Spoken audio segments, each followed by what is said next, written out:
Praise the Lord.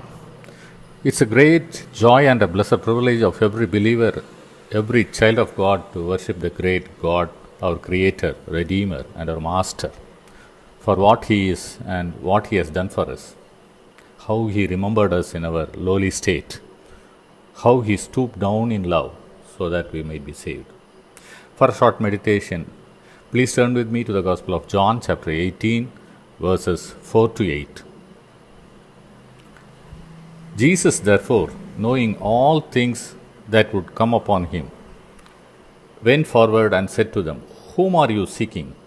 They answered him, "Jesus of Nazareth." Jesus said to them, "I am he." And Judas, who betrayed him, also stood with them. Now, when he said to them, "I am he," they drew back and fell to the ground. Then he asked them again, "Whom are you seeking?" And they said, "Jesus of Nazareth." Jesus answered, "I have told you that I am he. Therefore, if you seek me, let these go their way." The Lord Jesus, knowing all things, went forward. We read here, knowing all things, he went forward, which means that he knew the purpose for which they had come. It also means knowing that he would be arrested, bound, and led to the high priest. He'll be charged, he'll be mocked, ridiculed, spat upon, crowned with thorns, tortured in the hands of ruthless Roman soldiers and sinful men, and finally be crucified. He knew all things that would come upon him, yet he went forward towards them and took the initiative. As we read in Luke chapter 9, verse 51, he steadfastly set his face to go. He was determined to accomplish the purpose for which he had come into the world, even though he knew that he would be denied by his own, deserted by men, and forsaken by God. We are familiar with the 7 I am statements in the Gospel of John of our Lord Jesus, like, "I am the bread of life, I am the light of the world, I am the gate," and so on. But in this passage, we see Lord Jesus stating, "I am he." A very special emphatic statement, "I am he." When Judas came there along with a band of armed soldiers and officers sent by the high priests, scribes, and Pharisees, look at the reply the Lord gave to their inquiry. "We are searching for Jesus of Nazareth." His powerful reply, "I am he," stunned the band of soldiers and officers and made them to get back and fall to the ground. What a wonderful reply it is. Though he was Son of God, he was identified as Son of Man, a man from Nazareth. He was perfect human as well as divine. He came in the likeness of men, and being found in appearance as a man, he humbled himself and became obedient to the point of death, even the death of the cross. He bore the sarcastic title, Jesus of Nazareth, as we understand from the statement made by Nathanael, "Can anything good come out of Nazareth?" He has become a curse for us to redeem us from the curse of the law. As the Son of Man acknowledged his human identity, Jesus of Nazareth, he was arrested, bound, and led to Annas. If we look at the reply given by Peter in verses 17 and 25 of the same chapter, John 18, we may clearly understand the difference between the reply of the Lord and that of his disciples and others. The Lord said, "I am he," whereas we read, Peter replied, "I am not. I am not." Further in verse 8, we see his loving intercession, which is recorded as, "If you seek me, let these go their way." We live in a self-centered society where we are insensitive to the lives of others, and hardly anyone bothers what happens to others. When we hear 16 migrant workers sleeping by the tracks were run over by an empty goods train, it's just another news. But look at the Lord. "If you seek me, let these go their way." Even when his soul was exceedingly sorrowful, even to death, He was concerned about his own. What a wonderful Savior we have. We will also read a portion from Gospel of Mark, chapter 14, verses 59 to 64. Mark, chapter 14, verses 59 to 64. But not even then did their testimony agree, and the high priest stood up in the midst and asked Jesus, saying, "Do you answer nothing? What is it these men testify against you?" But he kept silent and answered nothing. Again the high priest asked him, saying to him, "Are you the Christ, the Son of the Blessed?" Jesus said, "I am.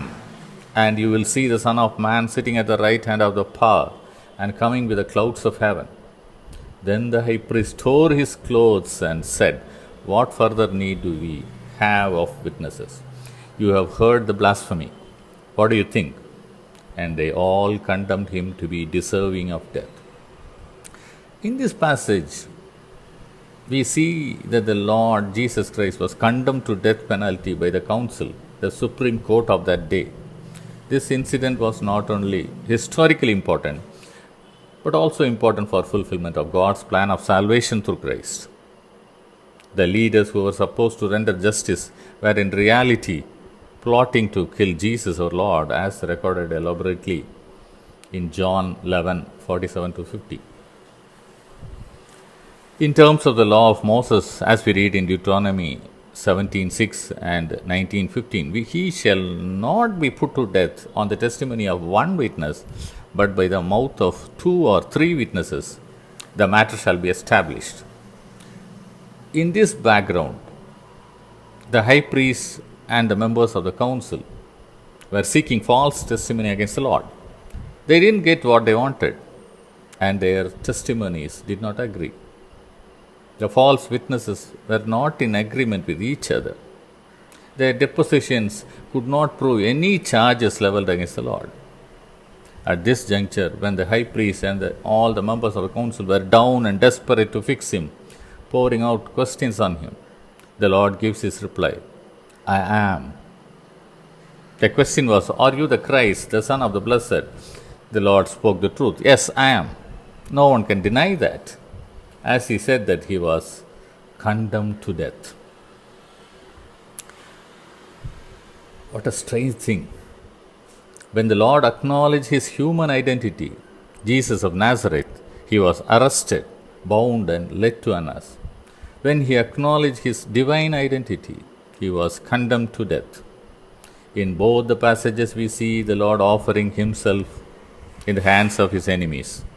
Not that he was caught and condemned by the efficiency of his enemies, but as a good shepherd. It was he who laid down his life for us. He made him who knew no sin to be sin for us, that we might become the righteousness of God in him. Shall we worship him with grateful hearts and offer our praises and thanksgiving, acknowledging his rule in our hearts and lives? He gave himself for our sins, that he might deliver us from this present evil age, according to the will of our God and Father, to whom be glory forever and ever. Amen. May his name be glorified.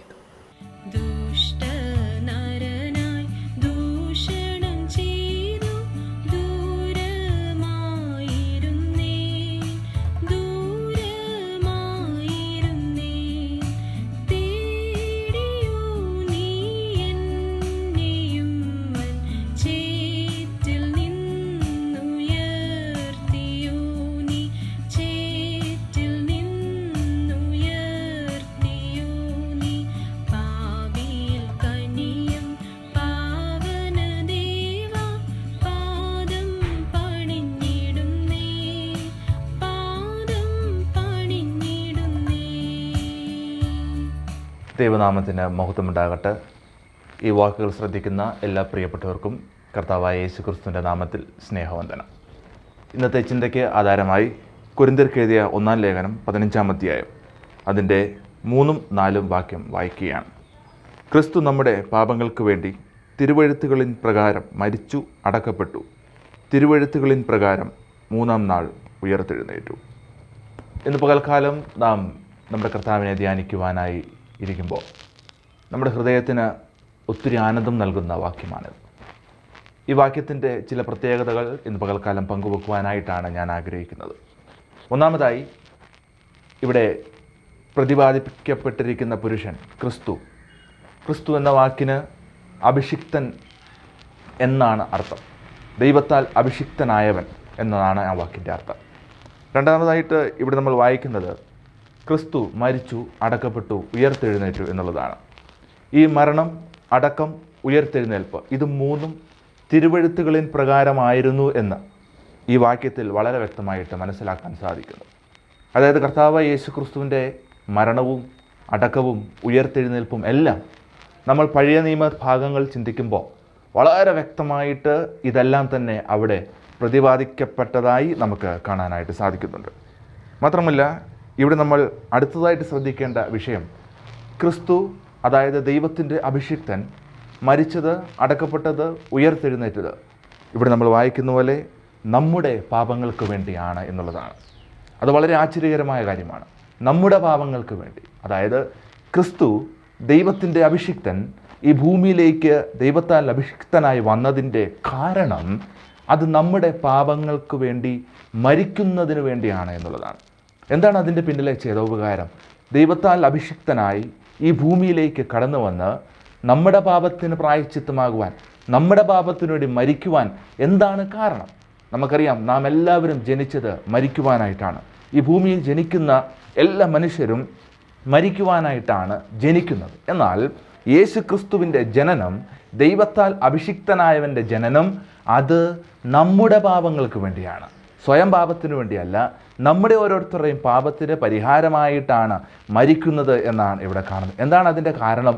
നമ്മൾ യോഹന്നാൻ എഴുതിയ 1-ാം ലേഖനത്തിലേക്ക് വരുമ്പോൾ അതിൻ്റെ 4-ാം അധ്യായം 10-ാം വാക്യത്തിൽ അവിടെ നമ്മൾ ഇങ്ങനെ വായിക്കുന്നു: അവൻ നമ്മെ സ്നേഹിച്ചു, തൻ്റെ പുത്രനെ നമ്മുടെ പാപങ്ങൾക്ക് പ്രായശ്ചിത്തമാകുവാൻ അയച്ചത് തന്നെ സാക്ഷാൽ സ്നേഹമാകും. എന്തുകൊണ്ട് കർത്താവായ യേശു ക്രിസ്തു ഈ ഭൂമിയിലേക്ക് വന്ന് നമ്മളുടെ പാപത്തിന് പരിഹാരമായിട്ട് മരിച്ചു അടക്കപ്പെട്ടു ഉയർത്തെഴുന്നേറ്റു എന്ന് ചോദിച്ചാൽ യോഹന്നാൻ അപ്പോസ്തലൻ തരുന്ന മറുപടി അതിൻ്റെ പിന്നിലെ ദൈവത്തിൻ്റെ സ്നേഹമാണ്. ഇന്ന് പകൽക്കാലം ഏറ്റവും അധികം നന്ദിയോടുകൂടി ഓർക്കേണ്ടുന്ന ഒരു വസ്തുത, നമ്മുടെ പാപത്തിൻ്റെ പരിഹാരത്തിനായി കർത്താവായ യേശു ക്രിസ്തു കാൽവരിക്കുരിശിൽ ഏറ്റവും നിന്ദ്യനായി, നിസാരനായി, ഏറ്റവും അപഹാസ്യനായി, ഏറ്റവും വേദനാജനകമായ ആ മരണം വരിച്ചതിൻ്റെ അതിപ്രധാനമായ കാരണം ഇവിടെ നമ്മൾ വായിക്കുന്നത് അത് ദൈവത്തിൻ്റെ സ്നേഹം, അതായത് പാപികളായ നമ്മളോട് ദൈവത്തിന് തോന്നിയ മഹാസ്നേഹം, നിത്യമായ സ്നേഹം. ആ സ്നേഹം നമ്മളോട് ദൈവത്തിന് തോന്നിയത് കൊണ്ട് ഇവിടെ നമ്മൾ വായിക്കുന്നത് നമ്മുടെ പാപങ്ങൾക്ക് പ്രായശ്ചിത്തമാകുവാൻ തൻ്റെ പുത്രനെ ഈ ഭൂമിയിലേക്ക് അഭിഷേകം ചെയ്ത് അയച്ചു എന്നുള്ളതാണ്. ഇത് പകൽക്കാലം പ്രിയ ദൈവമക്കളെ, ഈ വിഷയം നാം ഓർക്കുമ്പോൾ പാട്ടുകാരൊക്കെ പാടുന്നതുപോലെ അത്ഭുതകരമായ സ്നേഹം, ആശ്ചര്യകരമായ സ്നേഹം, നമ്മൾക്കാർക്കും ഒരു കാരണവശാലും അർഹതയില്ലാതിരുന്ന ആ സ്നേഹം വലുവനായ ദൈവം നമ്മളോട് കാണിച്ചത് കൊണ്ട് കാൽവരി കുരിശിൽ നമ്മൾ കാണുന്ന ആ സ്നേഹത്തിൻ്റെ മഹനീയമായ പ്രദർശനം ഓർത്തുകൊണ്ട് ഇന്ന് പകൽക്കാലം നമ്മുടെ ഹൃദയം എത്രമാത്രം നന്ദിയാൽ നിറഞ്ഞാലോക്കും. ഇന്ന് പകൽക്കാലം നമ്മെ സ്നേഹിച്ച് നമ്മളുടെ പാപത്തിന് പരിഹാരത്തിനായി തൻ്റെ പുത്രനെ ഈ ഭൂമിയിലേക്ക് അഭിഷേകം ചെയ്തയച്ച വലിയവനായ ദൈവത്തെ എല്ലാം നന്ദിയോടും കൂടി, നിറഞ്ഞ ഹൃദയത്തോടു കൂടി നമുക്ക് ഓർക്കാം, നമുക്ക് മഹത്വപ്പെടുത്താം, അവനെ ധ്യാനിക്കാം. അവൻ്റെ നാമം മാത്രം മഹത്വപ്പെടുമാറാകട്ടെ. ആമേൻ.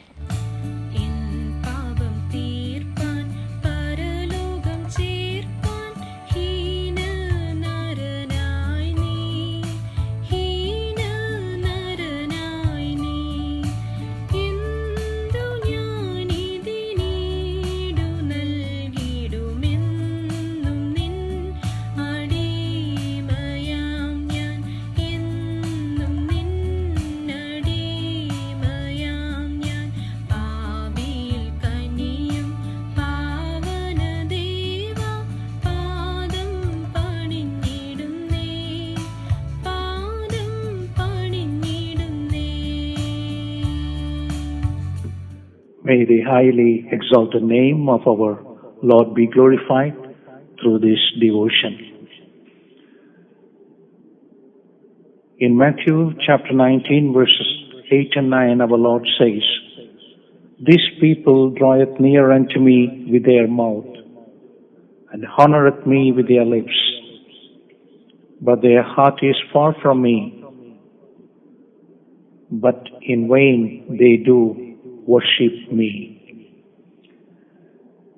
In the last session we saw in Abraham's life from Genesis chapter 22 that he, without murmuring and happily, he offered up Isaac, his love and affection.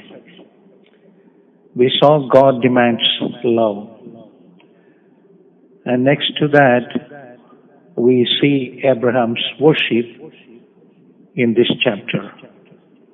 Worship God's desire. Without love, one cannot worship God. Worship must be instigated by the love. In this chapter 22, verse 12, when we see, God says, "You have not withheld your son, your only son, from me." In Tamil Bible, it goes like this: "Without considering that he is your only son, you have offered to me." We know that Isaac was his love and affection, but when God demanded, Abraham did not think, which is an ordinary one, which is an important one, which is a profitable one, which is good for nothing. We see he did not consider. It is an important word in worship. That means no second thought in Abraham's worship. When God has before his eyes, Isaac was not his only son, but before his eyes he saw Isaac was just an object of sacrifice to God. In Nehemiah chapter 9, verse 8, we read about Abraham, "And foundest his heart faithful before thee." Do I have this attitude in my worship? Worship is not just going to church, singing hymns, offering praises, stand and uttering all the spiritual vocabularies in the name of devotion. It's not just an offertory, but what's God's desire. With a wholehearted love, without any second thought, offering unto Lord God is the real worship. Do I satisfy my Lord through my worship? In Isaiah chapter 53 we read, "He shall see of the travail of his soul and shall be satisfied." Our God was satisfied in his work. Likewise, we, the travail of his soul, must satisfy him through our worship. In that chapter 22, verse 12, we read, "Now I know." Our God says, "Now I know." Only that time God knew, the all-knowing God, the omniscient God. Even before the departure of Abraham and Isaac, he knew that he is going to offer Isaac. But that faith, when it came out as work, when it was manifested through the work, our God says, "Now I know." Likewise, in our worship, not just our love and our faith, but it must be manifested through our real worship, faithful worship, and the truthful worship. Because God desireth such worship.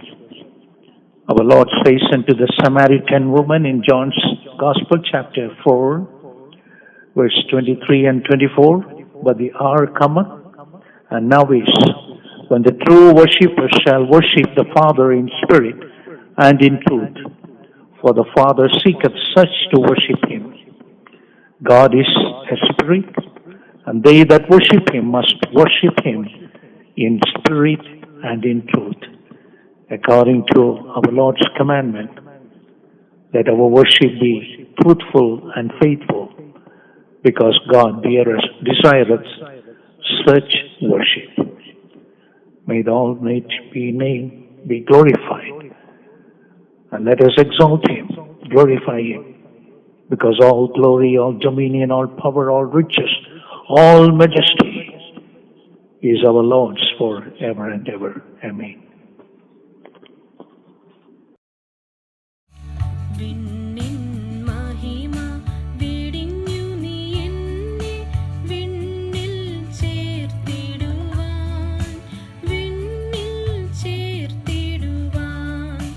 നിർണയം നിൻ സേവ എന്നിൽ ഒന്നുമില്ലിനി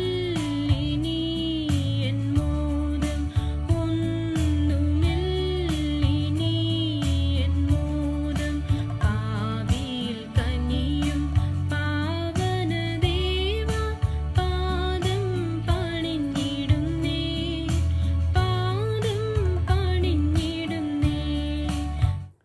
ആരാധനയ്ക്കായി 118 സങ്കീർത്തനം അതിൻ്റെ 18-19 വാക്യങ്ങളിലേക്ക് ഞാൻ നിങ്ങളുടെ ശ്രദ്ധയെ ക്ഷണിക്കുകയാണ്.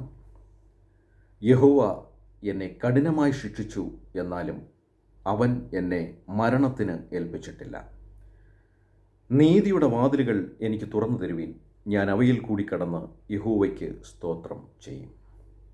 ഈ കർത്തൃദിനത്തിൽ കർത്താവിൻ്റെ ക്രൂശ് മരണത്തെ, സ്നേഹത്തെ, മഹത്വത്തെയൊക്കെ നാം ദർശിച്ചു കൊണ്ടിരിക്കുമ്പോൾ സങ്കീർത്തനക്കാരനായ ദാവീദിൻ്റെ വാക്കുകളിലേക്ക് ഞാൻ നിങ്ങളുടെ ശ്രദ്ധയെ ക്ഷണിക്കുകയാണ്. യഹോവ എന്നെ കഠിനമായി ശിക്ഷിച്ചു, എന്നാലും അവൻ എന്നെ മരണത്തിന് ഏൽപ്പിച്ചിട്ടില്ല. നമുക്കറിയാം, ആ ശിക്ഷയുടെ കാഠിന്യത പൂർണ്ണമായി മനസ്സിലാക്കിയ ഒരു മനുഷ്യനാണ് ദാവീദ്. നമുക്കറിയാം, ദാവീദിൻ്റെ ശിക്ഷ ഊരിയാവിനോടുള്ള ബന്ധത്തിലും ബത്ശേബയോടുള്ള ബന്ധത്തിലും ദാവീദിന് കഠിനമായ ശിക്ഷ ലഭിച്ചൊരു വ്യക്തിയാണ്. ആ ശിക്ഷയുടെ കാഠിന്യം ദാവീദ് ഓർത്തപ്പോൾ ദാവീദ് ഇങ്ങനെയാണ് പറയുവാനിടയായത്: യഹോവ എന്നെ കഠിനമായി ശിക്ഷിച്ചു, എന്നാലും അവൻ എന്നെ മരണത്തിന് ഏൽപ്പിച്ചിട്ടില്ല. ദാവീദിനറിയാം, മരണശിക്ഷയ്ക്ക് യോഗ്യമായ പാപം ഞാൻ ചെയ്തിട്ടും ആ യഹോവ എന്നെ മരണത്തിന് ഏൽപ്പിച്ചിട്ടില്ല. പ്രിയപ്പെട്ടവരെ, ഇന്ന് നാം ഈ ഭാഗത്തു നിന്ന് ചിന്തിക്കുമ്പോൾ നമുക്ക് മനസ്സിലാക്കുവാൻ കഴിയുന്നത്, ദൈവം ദാവീദിൽ അനുതപിക്കുന്ന ഒരു ഹൃദയം കണ്ടിരുന്നു. അതുകൊണ്ടാണ് ദാവീദിനെ ദൈവം മരണശിക്ഷയ്ക്ക് യോഗ്യമാക്കാതിരുന്നത്. അതുകൊണ്ടാണ് ദാവീദ് തൊട്ടടുത്ത വരി ഇങ്ങനെ എഴുതി: നീതിയുടെ വാതിലുകൾ എനിക്ക് തുറന്നു തരുവീൻ, ഞാൻ അവയിൽ കൂടി കടന്ന് യഹോവയ്ക്ക് സ്തോത്രം ചെയ്യും. ഈ പകൽക്കാലം, ഈ പ്രഭാതത്തിൽ കർത്താവിനെ നാം ആരാധിക്കുമ്പോൾ സങ്കീർത്തനക്കാരനായ ദാവീദ് പറയുകയാണ്, നീതിയുടെ വാതിലുകൾ എനിക്ക് തുറന്നു തരുവീൻ. പ്രിയപ്പെട്ടവരെ, നമ്മെ സംബന്ധിച്ചിടത്തോളം കർത്താവിനെ ആരാധിക്കുവാനായി കടന്നു വന്നിരിക്കുമ്പോൾ നമുക്കും ഓർക്കുവാൻ കഴിയുന്നത് ഇത്രമാത്രമാണ്: മരണശിക്ഷയ്ക്ക് യോഗ്യമായ പാപം നാം ചെയ്തിട്ടും മരണത്തിനേൽപ്പിച്ചു കൊടുക്കാത്ത ഒരു ദൈവം. ആ ദൈവം, ആ കരുണാസമ്പന്നനായ ദൈവത്തിൻ്റെ മഹാസ്നേഹമാണ് ഇന്ന് നമ്മെ കൃപാസനത്തോളം, പ്രാകാരത്തിനടുത്തോളം കൊണ്ടെത്തിക്കുവാൻ ദൈവം നമ്മെ ഇടയാക്കിയത്. നമ്മുടെ കർത്താവായ യേശു ക്രിസ്തു ഇങ്ങനെ പറഞ്ഞു: ആമേൻ ആമേൻ, ഞാൻ നിങ്ങളോട് പറയുന്നു, ആടുകളുടെ വാതിൽ ഞാനാകും. ഒരു ആട്ടിടയനായ ദാവീദിനെ സംബന്ധിച്ചിടത്തോളം ആടുകളുടെ വാതിൽ കണ്ടെത്തുവാൻ ദാവീദിന് പ്രയാസമുണ്ടായിരുന്നില്ല. അതുകൊണ്ടാണ് ദാവീദ് ഇങ്ങനെ എഴുതിയത്: നീതിയുടെ വാതിലുകൾ എനിക്ക് തുറന്നു തരുവീൻ, ഞാൻ അവയിൽ കൂടി കടന്ന് യഹോവയ്ക്ക് സ്തോത്രം ചെയ്യും.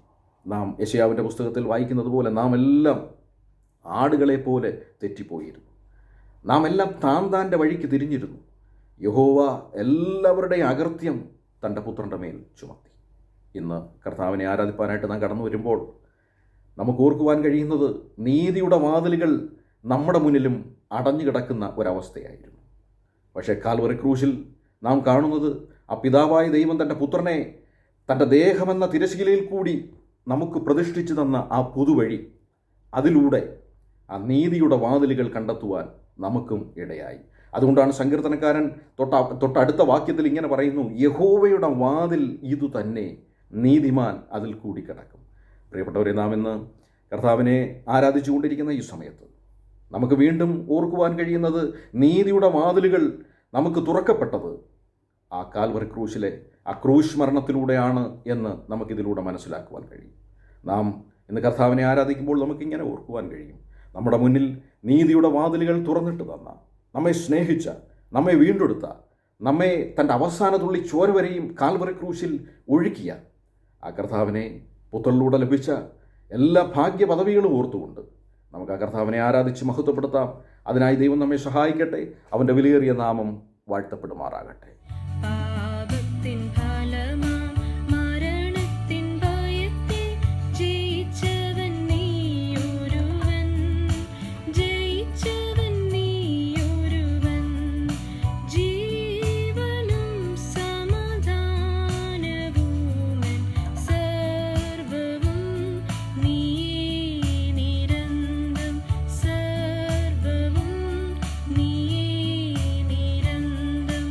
ആവിയിൽ കനിയും പാവനദേവ, പാദം പണിഞ്ഞിടുന്നേ, പാദം പണിഞ്ഞിടുന്നേ.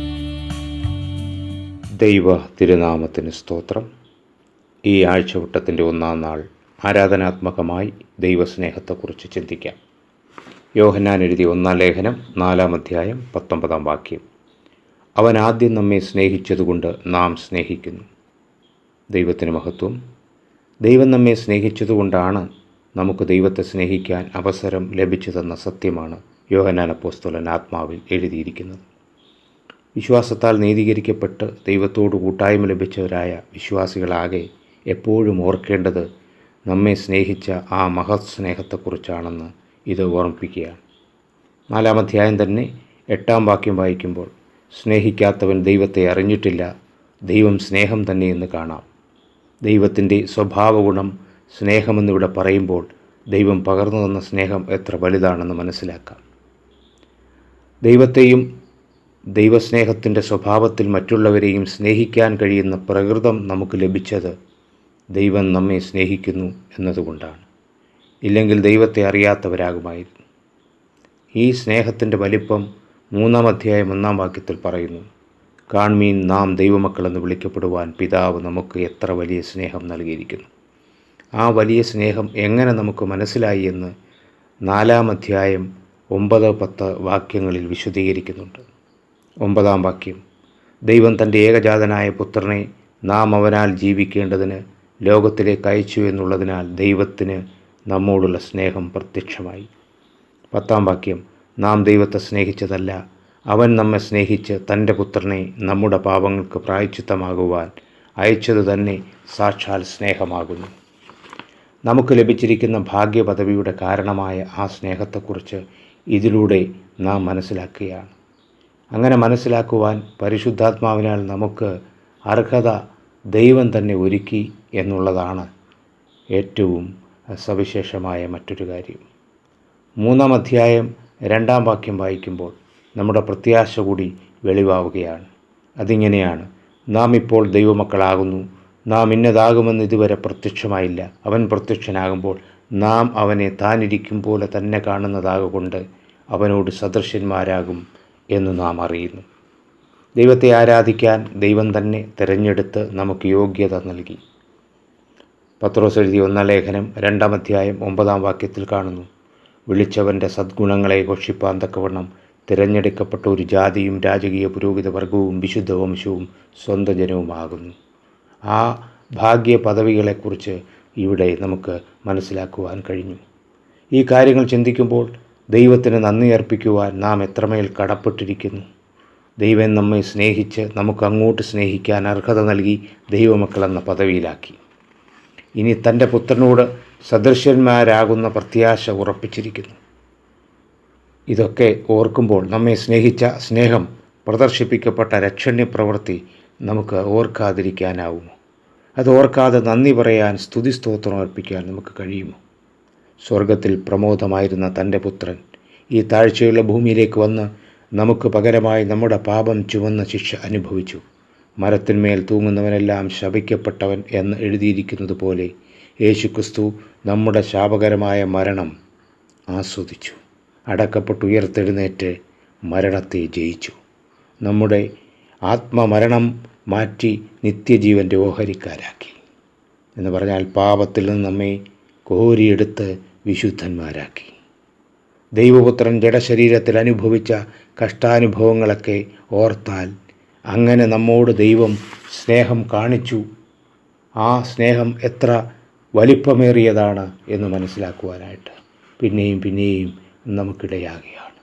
നമുക്ക് പകരക്കാരനായി നമ്മുടെ പാപത്തിൻ്റെ ശിക്ഷ അനുഭവിച്ചു. കൈകാലുകൾ ആണികളാൽ തറയ്ക്കപ്പെട്ട് തലയിൽ മുൾക്കിരീടം ചൂടപ്പെട്ടവനായി, ശരീരം ഉഴവുചാലുകൾ പോലെ കീറപ്പെട്ടവനായി, രോമം പറിക്കപ്പെട്ടവനായി, മുഖത്ത് തുപ്പലേറ്റ് രക്തം ധാരധാരയെ ഒഴുകപ്പെട്ട് മരക്കുരിശിൽ കിടക്കുന്ന ആ രംഗം നമുക്ക് സ്മരിക്കാം. മരിച്ച് അടക്കപ്പെട്ട് മൂന്നാം നാൾ ഉയർത്തെഴുന്നേറ്റ് നമ്മുടെ പാപങ്ങൾക്ക് പരിഹാരം വരുത്തി നമ്മളെ ഇത്ര വലിയ ഭാഗ്യപദവിയിലാക്കി. നമുക്ക് നൽകപ്പെട്ട ആ ദൈവസ്നേഹം അതോർത്തുകൊണ്ട് അധരബലമെന്ന സ്തോത്രയാഗമർപ്പിച്ച് ദൈവത്തെ വാഴ്ത്താം. പരിശുദ്ധാത്മ നിറവിൽ പുത്രനായ ക്രിസ്തുവിലൂടെ പിതാവിനെ ആരാധിക്കാം, മഹത്വപ്പെടുത്താം. കർത്താവാം ദൈവത്തിന് സ്തോത്രം.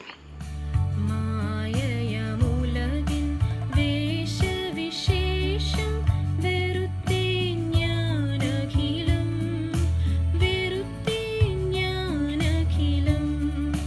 നിസ്തുലം നിൻ സ്നേഹമെൻ മനമാത്രയും കവർന്നു നാഥ ആത്രയും കവർന്നു നാഥ പാപിയിൽ കനിയും പാവന ദേവ പാദം പണിഞ്ഞിടുന്നേ പാദം പണിഞ്ഞിടുന്നേ. Praise the Lord. This is a joy to be in the presence of the Most Holy God, to remember Him in truth and spirit, what He has done for us, who we were, and by His grace, who we are.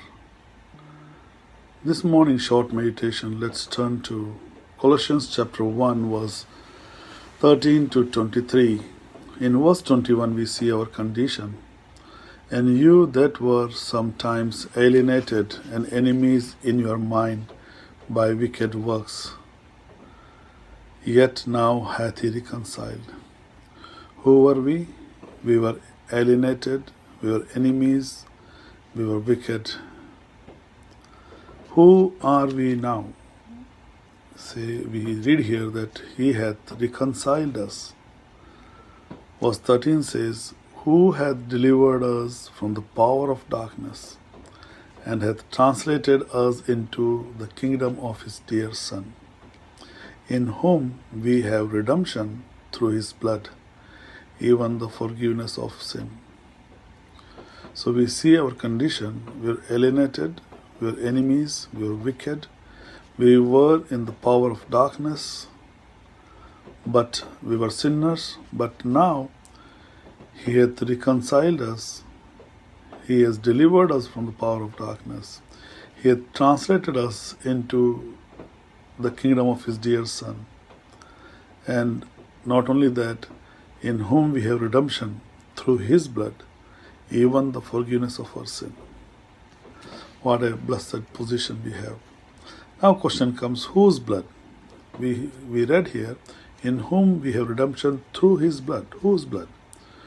Verse 15 says, who is the image of the invisible God. Wow, what a position we have. Whose blood? Who is the image of the invisible God. Who is this? Who is He? John chapter 1 verse 1 to 3 describes very well. In the beginning was the Word, and the Word was with God, and the Word was God. The same was in the beginning with God. All things were made by Him, and without Him was not anything made that was made. Wow, His blood. who is God, who was God, and He, with Him, through Him, by Him we were reconciled. Colossians chapter 1 verse 16 says, By Him were all things created, that are in heaven and that are in earth, visible and invisible, whether they be thrones or dominions or principalities or powers. All things were created by Him and for Him. All things were created by Him and for Him. And He is before all things, and by Him all things consist. Such a wonderful God. He has reconciled us. He has redeemed us. And now, verse 18 says, and He is the head of the body. He has not left us there, but He is the head of the body, the church, who is the beginning, the firstborn from the dead, that in all things He might have the preeminence. Verse 19 says, For it pleased the Father that in Him should all fullness dwell. Wow. What He has done, verse 20, and having made peace through the blood of His cross, by Him to reconcile all things unto Himself. By Him, I say, whether they be things in earth or things in heaven. What He has done? He had made peace through His blood on the cross. He has reconciled us by Himself. And then verse 22 says, in the body of His flesh through death, He has given His body for our behalf. He has given His blood on our behalf. Why this great God has done this? He says to present you holy and blameless and unreprovable in His sight. What a condition. We were in darkness, no hope, no peace, no joy, but He has made us peace with God by His body, through His body, by His blood. And He is the head of our body, which is the church. And everything is created for Him, for His, and from Him alone. And who is the image of the invisible God. What a great privilege we have this morning to worship Him, who has done a wondrous work for us, that now we are called the children of God. We have the pleasure, we have the freedom to call Him, to come before the throne of grace, to give Him glory and honor. May His name be glorified forever and ever. Amen. Praise the Lord. ആരാധ്യൻ യേശുപരാ വണങ്ങുന്നു ഞാൻ പ്രിയനേ തേജസ്സിലും നിൻമുഖമെൻ ഹൃദയത്തിനാനന്ദമേ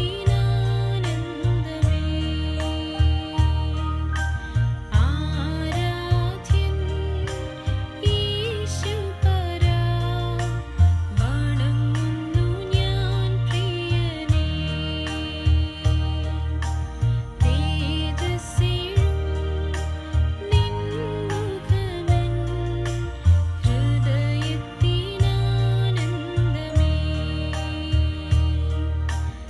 ദൈവത്തിൻ്റെ വിലയേറിയ നാമം വാഴ്ത്തപ്പെടുമാറാകട്ടെ.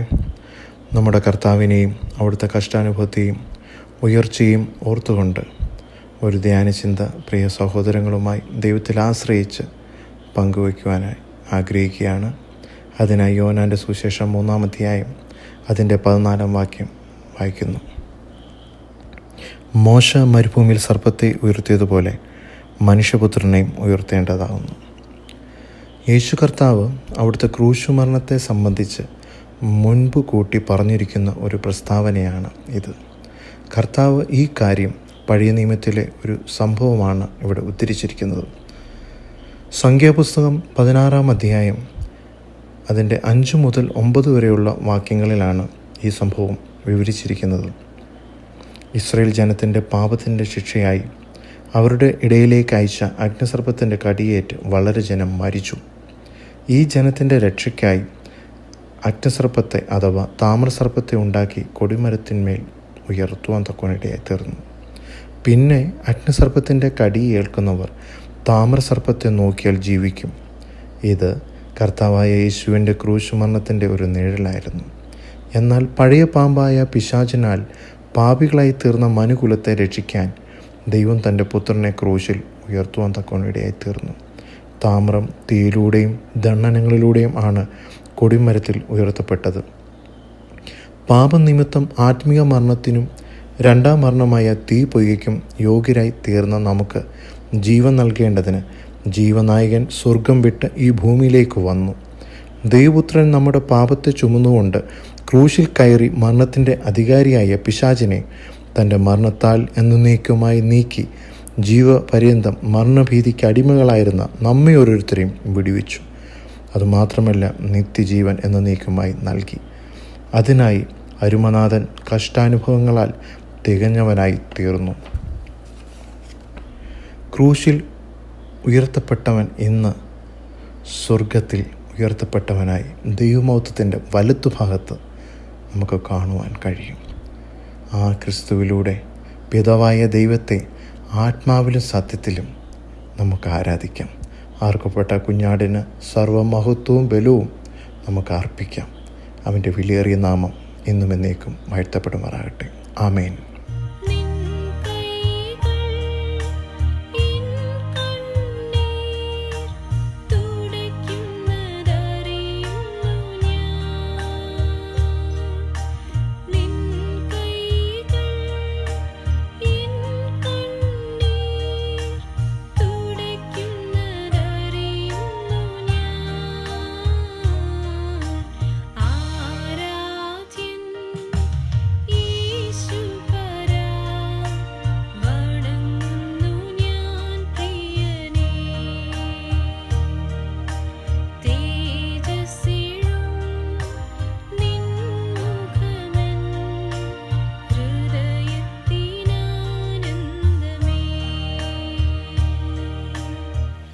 ദൈവനാമം മഹത്വപ്പെടുമാറാകട്ടെ. ഇന്നത്തെ ദിവസവും നമ്മുടെ ഹൃദയം നിറഞ്ഞ സ്തുതിസ്തോത്രയാഗങ്ങൾ നമ്മുടെ രാജാവും നമ്മുടെ കർത്താവുമായ യേശുക്രിസ്തുവിൻ്റെ പാദത്തിങ്കൽ അർപ്പിച്ചുകൊണ്ടിരിക്കുക.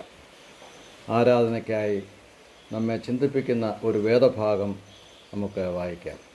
45-ാം സങ്കീർത്തനം, അതിൻ്റെ 9, 10, 11 വാക്യങ്ങൾ. Psalms 45 verses 9, 10 and 11.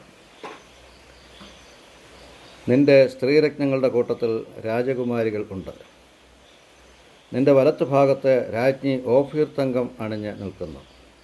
അല്ലയോ കുമാരി, കേൾക്ക, നോക്കുക, ചെവി ചായ്ക്കുക. സ്വജനത്തെയും നിന്റെ പിതൃഭവനത്തെയും മറക്കാം. അപ്പോൾ രാജാവ് നിന്റെ സൗന്ദര്യത്തെ ആഗ്രഹിക്കും.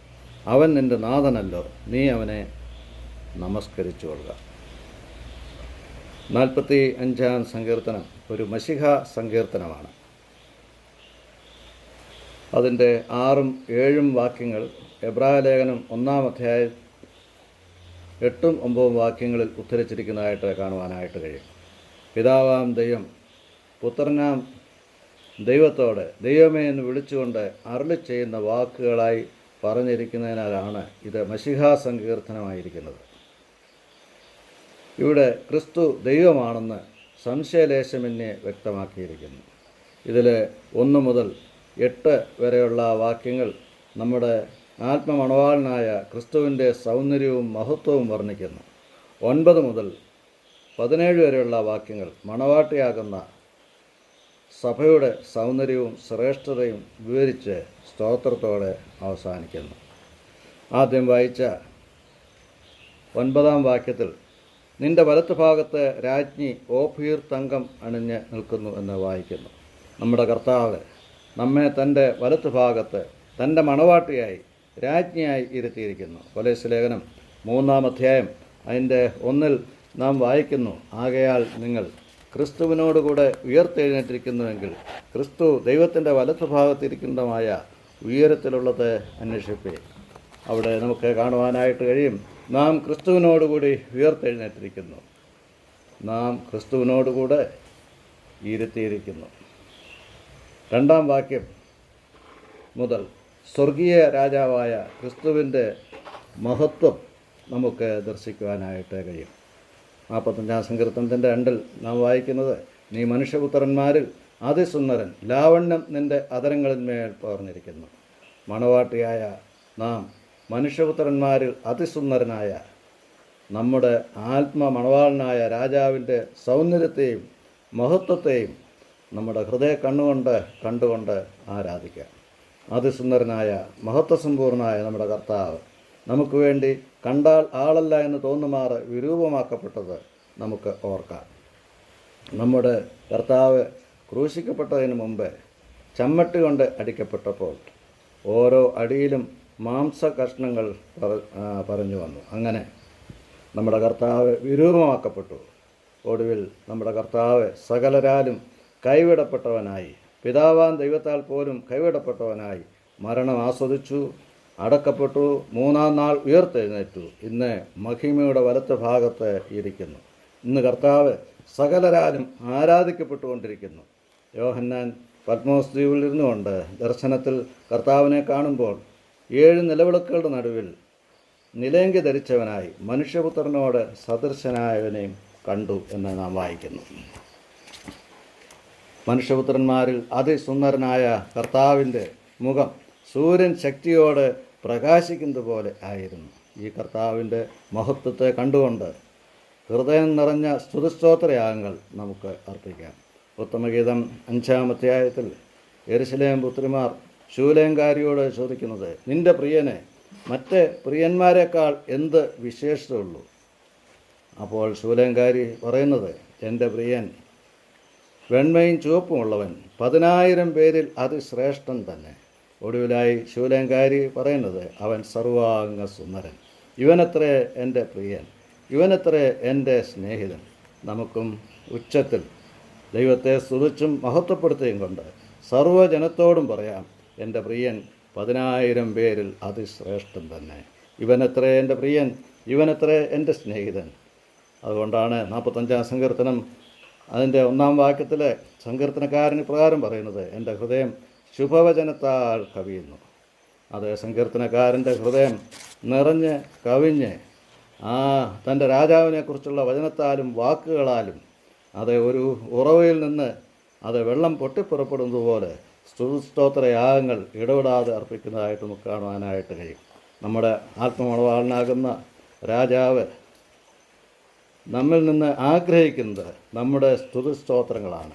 നമ്മുടെ രാജാവിനെ സന്തോഷിപ്പിക്കുന്നത് 45-ാം സങ്കീർത്തനത്തിൻ്റെ 8-ൽ നാം വായിക്കുന്നത് പോലെ, ദന്തമന്ദിരങ്ങളിൽ നിന്ന് കമ്പിനാഥൻ നിന്നെ സന്തോഷിപ്പിക്കുന്നു. നമ്മുടെ രാജാവിനോട് ഉള്ള സ്നേഹവും സ്തുതിയും സ്തോത്രവും വിശുദ്ധിയും ആണ് നമ്മുടെ രാജാവിനെ സന്തോഷിപ്പിക്കുന്നത്. അതുകൊണ്ട് കുമാരി, കേൾക്കുക, നോക്കുക, ചെവി ചായ്ക്കുക, സ്വജനത്തെയും നിൻ്റെ പിതൃഭവനത്തെയും മറക്കുക.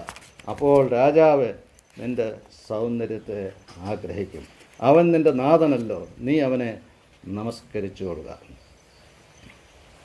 നമ്മുടെ മണവാളനായ കർത്താവ് നമ്മുടെ ആരാധന സൗരഭ്യവാസനയായി സ്വീകരിക്കുന്നതും മണവാട്ടിയുടെ സൗന്ദര്യത്തെ ആഗ്രഹിക്കുന്നതും നമ്മുടെ ചെവിയും കണ്ണും മാത്രമല്ല, നമ്മുടെ ശരീരവും ഒരുപോലെ ദൈവസന്നിധിയിൽ യാഗമായി സമർപ്പിച്ചുകൊണ്ട് മറ്റുള്ള സകലത്തെയും മറന്ന് നമ്മുടെ നാഥനെ മാത്രം നോക്കിക്കൊണ്ട് അവൻ്റെ സൗന്ദര്യവും മഹത്വവും കണ്ടുകൊണ്ട് നമസ്കരിക്കുമ്പോഴാണ് നമ്മുടെ നാഥൻ്റെ പാദപീഠത്തിൽ വീണ് ഹൃദയം നിറഞ്ഞു കവിയുന്ന സ്തുതിസ്തോത്രങ്ങൾ യാഗങ്ങൾ അർപ്പിച്ചുകൊണ്ട് നമുക്ക് ആരാധിക്കാം.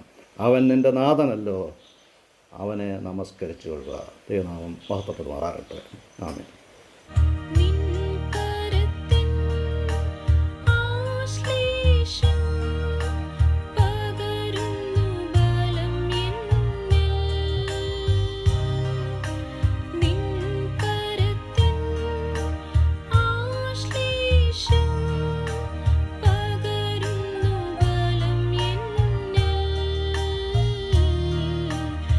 ആരാധ്യൻ യേശു പരാ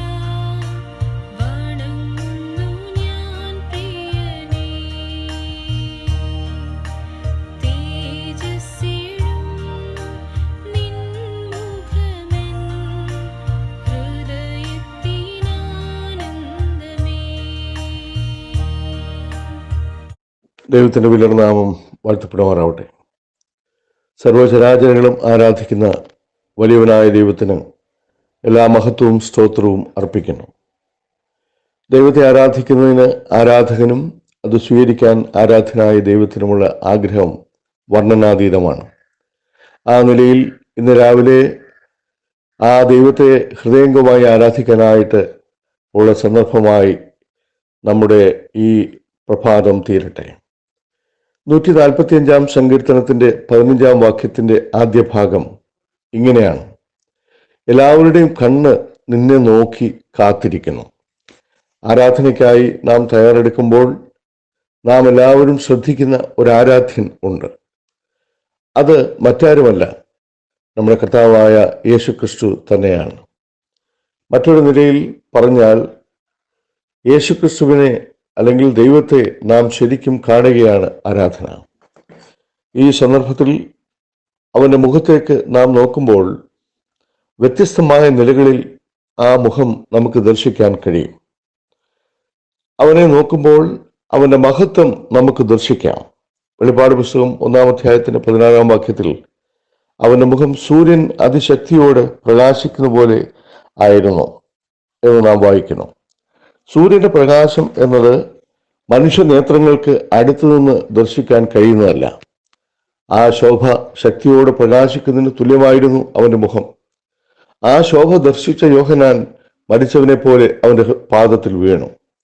ഈ ആരാധനാവേളയിൽ സൂര്യ തേജസ് പോലെ മുഖമുള്ള കർത്താവിൻ്റെ മഹത്വം നമുക്ക് ദർശിച്ച് അവന് എല്ലാ മഹത്വവും സ്തുതിയും അർപ്പിക്കാം. ലൂക്കോസിന്റെ സുവിശേഷം 22-ാം അധ്യായത്തിന്റെ 63-ലും മർക്കോസിന്റെ സുവിശേഷം 15-ാം അധ്യായം 19-ാം വാക്യങ്ങളിലും അവന്റെ മുഖത്തേക്ക് നോക്കുന്ന ഒരു ആരാധകന് മറ്റൊരു നിലയിൽ ആ മുഖം കാണാനായിട്ട് കഴിയും. അവന്റെ കന്നത്ത് അടിച്ചു, കോലുകൊണ്ട് അവന്റെ തലയിൽ അടിച്ചു, അവനെ തുപ്പി എന്നിത്യാദി പ്രയോഗങ്ങൾ അവിടെ നമുക്ക് കാണാൻ കഴിയും. ഈ മുഖത്തിന്റെ കാഴ്ച അർത്ഥാൽ അവന്റെ മുഖം വിരൂപമാക്കപ്പെട്ടത് നമ്മളോടുള്ള ബന്ധത്തിൽ ആയിരുന്നു എന്ന് നമുക്ക് ഓർക്കാൻ കഴിയും. സൂര്യൻ ശക്തിയോടെ പ്രകാശിക്കുന്ന ശോഭയുള്ള മുഖത്ത് ചിലർ അടിച്ചു, ചിലർ തുപ്പി. തലയിൽ കോലുകൊണ്ടും മുൾക്കിരീടം വെച്ച സ്ഥലത്ത് അടിയേറ്റും ആ വടുക്കളിൽ നിന്ന് ഒഴുകിയ രക്തചാലുകൾ അവന്റെ മുഖത്ത് കാണാം. അവന്റെ മുഖത്തെ രോമങ്ങൾ ചിലർ വലിച്ച് പറിച്ചു. അവന്റെ ഈ മുഖം ദൈവാരാധനയിൽ നമ്മെ കൂടുതൽ അവനോട് സ്നേഹം പ്രകടിപ്പിക്കാൻ നിർബന്ധിക്കുന്ന കാര്യങ്ങളാണ്. നമുക്ക് അവനോട് നന്ദി പറഞ്ഞ് അവനെ സ്തുതിക്കാം.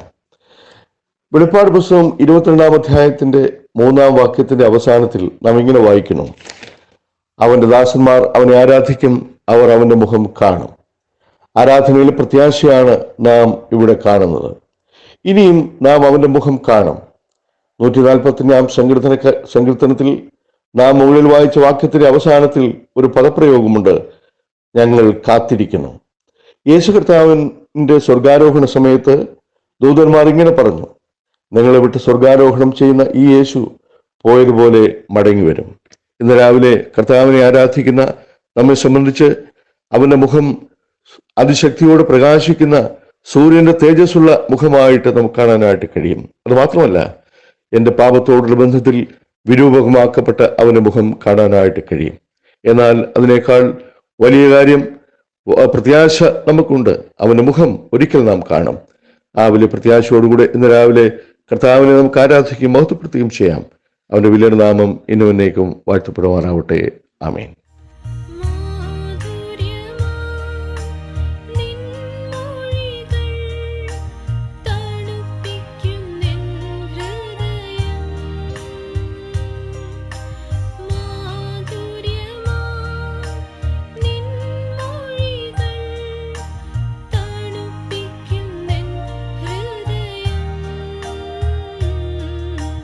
ആരാധ്യൻ യേശു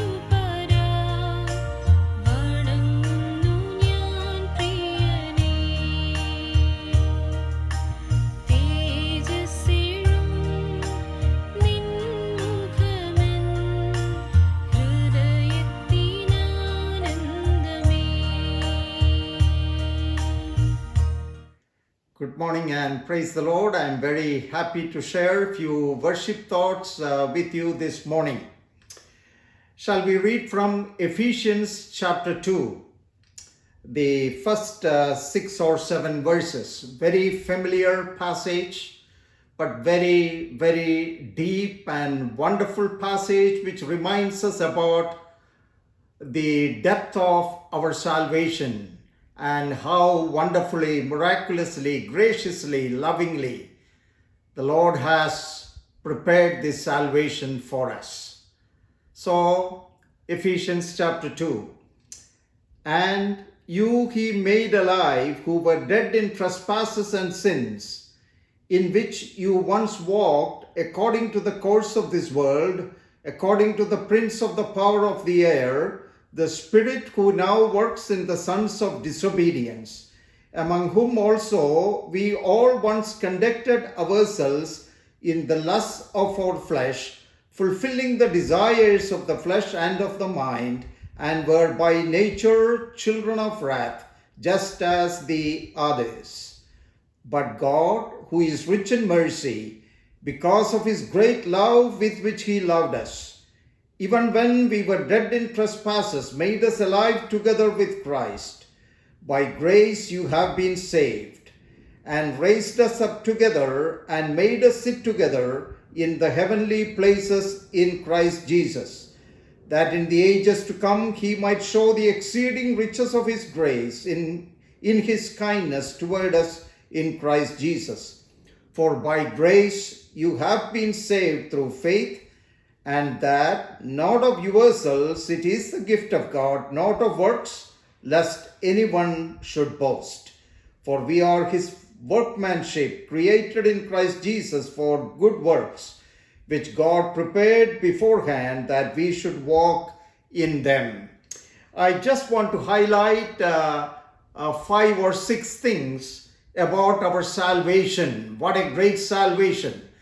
Our Savior is such a great Savior, and when he prepared a salvation for us, it is indeed a great salvation. That's why we read in Hebrews chapter 2, so great a salvation, and it is given to us as a free gift by so great a Savior. So this salvation is from sin, because in verse 1 we read, we were dead in our trespasses and in our sins. So salvation is deliverance from sin. Then when we come to verse 4, another aspect of our salvation, but God who is rich in mercy. Salvation is by mercy. It is by the sheer mercy of God. Look at the superlative usage. Rich in mercy, because of his great love. So that is the third truth about salvation. Salvation is by love. So salvation is from sin. Salvation is by God's mercy. It is by his love. Then when we come to verse 8, for by grace you have been saved through faith. In verse 5, last part also, by grace you have been saved. Salvation is by grace. We don't deserve anything, we don't merit, we cannot demand anything, but God has given to us his great and wonderful salvation just by his grace. And salvation is into life, because we were made alive. In verse 1 we read, he made alive. He made us alive, gave us life. So salvation is into life. Salvation is by faith. It is by grace through faith. And finally, salvation is with a purpose. And that purpose is that in the ages to come, verse 6, he might show the exceeding riches of his grace in his kindness toward us in Christ Jesus throughout eternity. we will be singing and meditating and reflecting about the wonderful grace of God that saved us. And finally, our salvation should result in good works in verse 10. So, salvation is from sin, salvation is by mercy, salvation is by God's love, salvation is by grace, salvation is by faith, salvation is into life. And the purpose of salvation is that throughout eternity, we must declare and we must proclaim, we must sing, and we must meditate and wonder about the amazing grace of God. We don't contribute anything to this salvation. It is not by our works, by our merit, by our goodness, or by our decision, or by anything which we do. Salvation is 100%, completely, from beginning till the end, is the gift of God. Shall we take the cup of salvation this morning and glorify our great God and Savior who has given to us such a great salvation? May his name be glorified.